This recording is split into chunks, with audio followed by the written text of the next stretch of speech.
नमस्कार. अग्री मेजवानीमध्ये तुमचं स्वागत आहे. आज आपण करणार आहोत गाभोलींचे चिवणे फ्राय. तर ही गाभोलीची चिवणी पावसाळ्याच्या सुरुवातीला मिळतात.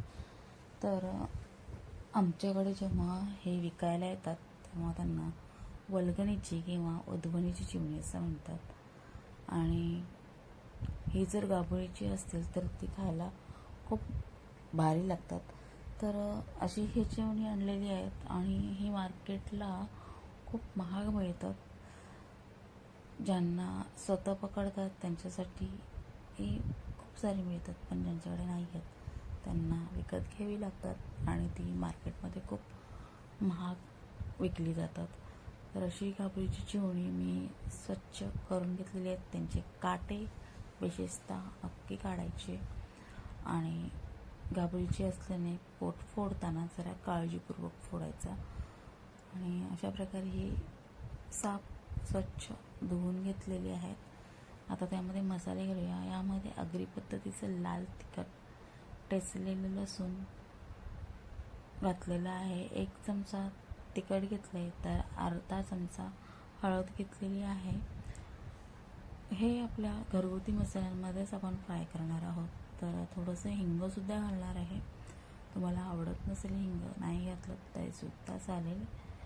हिंग घातल्यानंतर आपण त्यामध्ये इतर मसाले घालूया. तर इथे मी थोडीशी धणा पावडर घालणार आहे, साधारणतः 1 चमचा होईल इतकी. धणा पावडर घातल्याने खूप छान असं सुगंध येतो. 1 चमचा गरम मसाला घालते. हा सुद्धा घरात उन्हाळ्यामध्ये कुटलेला गरम मसाला आहे. चवीपुरतं मीठ घालूया आणि मीठ घातल्यानंतर हे सर्व मसाले मच्छीला मिक्स करून लावूया. आणि ही मच्छी आपण जवळजवळ 10 ते 15 मिनटं मुरण्यासाठी ठेवूया. आता मच्छी मुरून झालेली आहे, म्हणजेच मॅरिनेट झालेली आहे. तर गॅसवर मी तवा ठेवते आणि तव्यामध्ये 1 मोठा चमचा इतकं तेल घालून घेते. तर गॅस ऑन आहे, त्यामुळे तेल तापले की नाही ते चेक करायचं. जेव्हापर्यंत तेल प्रॉपर तापत नाही तेव्हापर्यंत मच्छी तव्यामध्ये घालू नये. तर तुम्ही तव्यावर असा हात ठेवून मग तेल तापले की नाही ते बघू शकता. जर ते तुम्हाला गरम लागलं तर तेल तापलेलं असतं. आता मी त्यामध्ये चिवणी घालून घेते. तर ही चिवणी घालताना असा चर आवाज आला पाहिजे. तुम्ही बघू शकताय तेल व्यवस्थित तापलेलं आहे. तर आता ही सर्व चिवणी मी या तव्यामध्ये घालून घेते. इथे मी मच्छी फ्राय करण्यासाठी बिडाचा तवा वापरलेला आहे आणि बिडाच्या तव्यामध्ये मच्छी फ्राय केल्याने खूप छान अशी चव येते, म्हणजे चव द्विगुणित होते.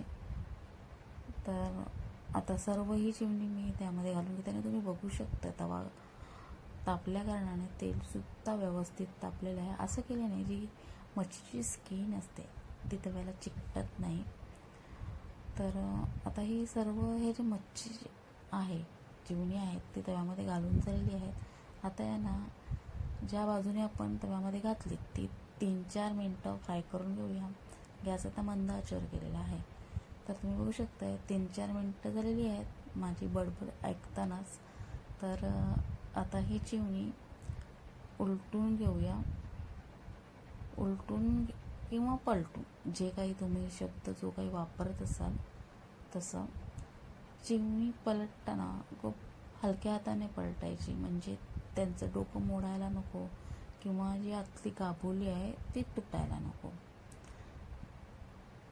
तर ही चिवणी गाभोलीची असली कारणाने खूप चविष्ट असतात आणि खूप मागणी असते आणि महागसुद्धा असतात. तर आता ही चिवणी उलटून झालेली आहे. आता पुन्हा आपण खालच्या बाजूने त्यांना 3-4 मिनटं फ्राय करून घेऊया. गॅस मंद आचेवर ठेवावा. मंद आचेवर फ्राय केल्याने मस्त कुरकुरीत होतात आणि चविष्ट होतात. तर आता त्यावर थोडीशी कोथिंबीर घालूया आणि चिवणी खालच्या बाजूने देखील तुम्ही बघू शकता फ्राय झालेली आहेत. तर आता मी थोड्या वेळात गॅस बंद करून घेते. तर मंडळी, ही चिवणी भाकरीसोबत किंवा गरम गरम भातासोबत खूप छान लागतात. रेसिपी आवडली असल्यास नक्कीच